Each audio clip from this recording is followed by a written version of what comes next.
What's up everyone, it's Zach with Reelphatties, and what I'm going to do today is I'm going to show you guys how to tie leaders for either kokanee fishing or trout. These are what we're going to be making today. We're going to be making spinning glow with a hoochie or without a hoochie, and this is for fishing for trolling for trout in lakes or kokanee. These both work great for both. So first, what you're going to want to start off with is you're going to want to start off with your leader line. This is 12-pound Maxima leader. This is the forest green color. Then what we do is we have, you're going to need some spinning glows. You can either use size 8 or 12. Both of them will work. The mini hoochie skirts, you are going to need some beads. So you can see those are 5mm beads. We have red and chartreuse. This is how big the beads are. And then you're going to need some hooks. This is a double hook setup, so it's going to be 2 hooks per rig. These are size number 2. You can use number 2 or number 4. I'm using number 2 in this instinct because I'm going to be fishing where there's a lot bigger trout. Okay, so first of all, what we're going to do is we're going to pull about a whole arm's length of leader out. Go ahead and get that cut. And then what we're gonna do is we're gonna go ahead and take our hook just like this, and we're gonna tie an egg loop knot first to start off. So we're gonna go ahead and thread it through the back side, just like that. Hopefully you guys can see that. Then we are gonna go ahead and make 6 wraps. 1, 2, 3, 4, 5, 6.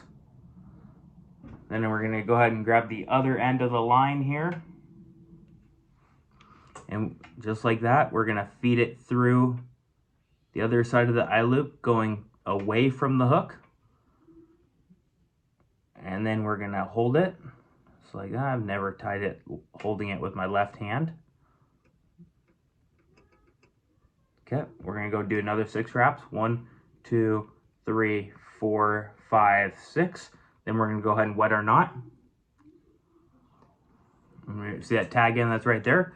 We're going to go ahead and pull it on through.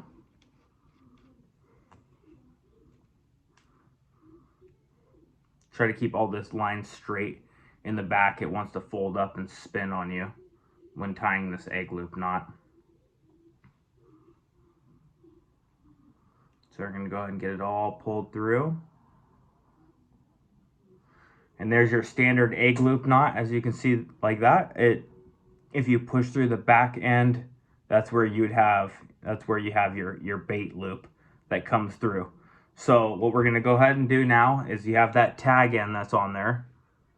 So we're going to go ahead and grab our scissors here. We're going to go ahead and get that cut off. Just like that. And then what we're going to do is we're going to grab our next hook. So we're going to take our next hook just like this. We're going to run it through the line through the back side of the hook, just like how you would start off the egg loop knot. And we're going to go ahead and run it down. So this is where it gets important. So you're going to have your 2 hooks just like this on the line. As you can see, that slid down right through the back side of that hook. And now you're going to want to, I like to have about a 1 finger distance in between the 2 hooks. So that's about good right there. And you're going to want to make sure you guys keep these hooks aligned. If they get a little cockeyed, it'll be fine. But so then what we're going to do is take this end right here. We're going to go ahead and make our another 6 wraps. 1, 2, 3, 4, 5, 6. Now we're going to grab the other end of the line. And we're going to go ahead and feed it back through the top. So it's fed back through the top just like that. And we're going to go ahead and we're holding the line. And we're doing another 6 wraps. 1, 2, 3, 4, 5, 6. I'm going to go ahead and wet our knot again.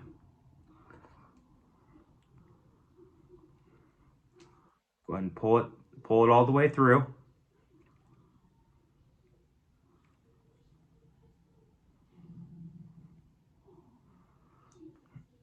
Once it's all the way through, we should have 2 hooks on one line that look like this.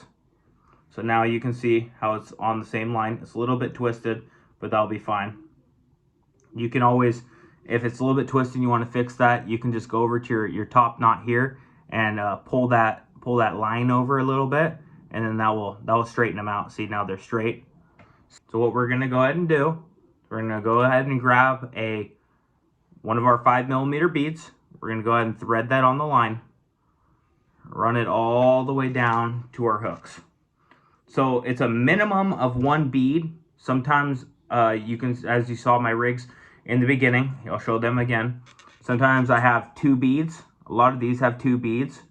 It just depends on what you like, what you want to imitate. Here on these glow spin and glows, they have 1 bead. I just wanted them to be a little bit closer. It's a mandatory of 1 bead though, because that spin and glow has to be able to spin without it getting caught up on your knot or the top of your hook. So then what I'm going to do is I'm going to take my spin and glow. As you can see, these spin and glows, they go down as in a cone shape and they spin.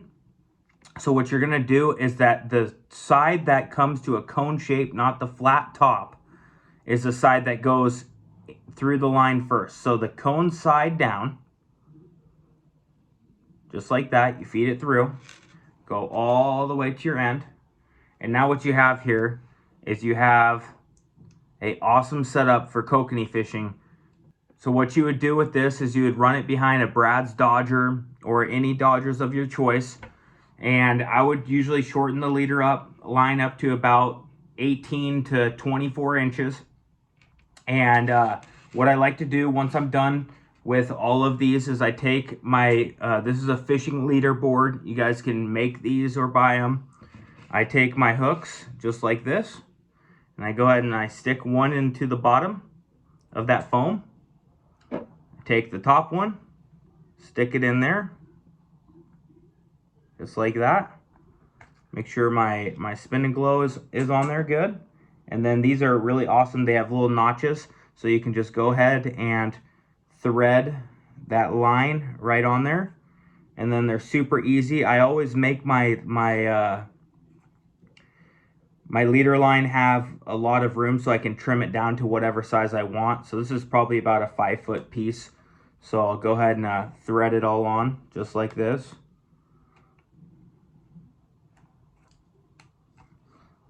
Once it's all thread on, then I just go ahead and I start tying another one.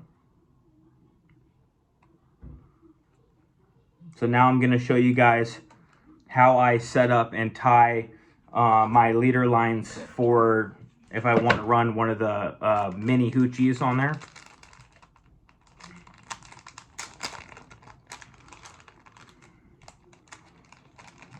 These are the Golden Star hoochies. So these ones are pretty nice. They come like this, and they already have a hole in the top, which a lot of them don't prior to me finding these ones. Usually you have to cut a hole at the top. So once again, we're going to cut our line.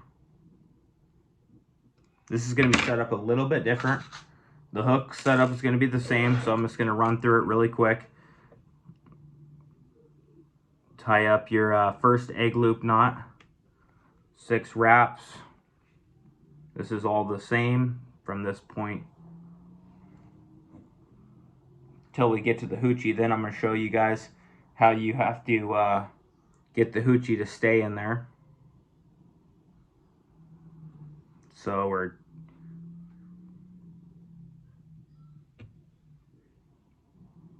going to go ahead and grab this.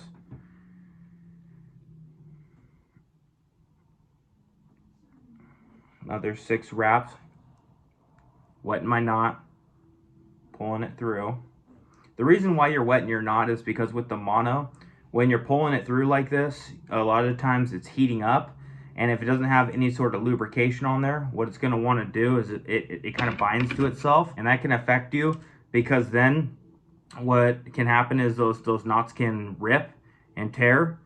Why I'm using 12-pound line, which it kind of seems like a little bit of overkill for this type of fishing, because the kokanee that you're going to be catching are 1.5 to 2 pounds, and the trout you're going to be catching are anywhere up to 6 pounds, depending on where you're fishing for the trout. If you're trying to get some trophy size trout, I'm using 12-pound because it can get banged around in your boat, and it's not going to be It's going to be okay. It's not going to get damaged.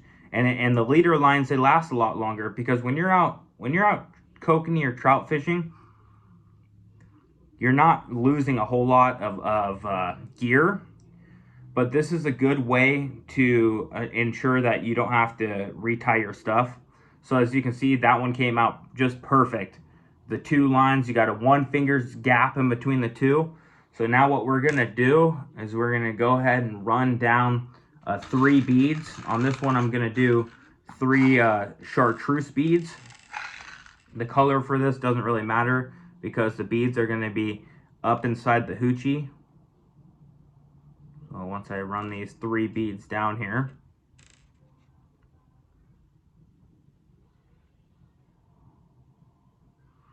okay, so once you run the 3 beads down, should look something like that. Then what we're gonna do is we're gonna take our hoochie, and we're gonna go ahead and take our line, and we're gonna put the line goes through the butt part of the hoochie.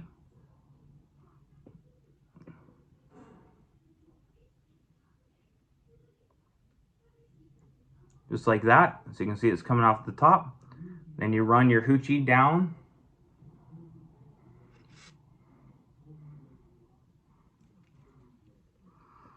So with the chartreuse beads, all of these beads that I'm using are UV beads.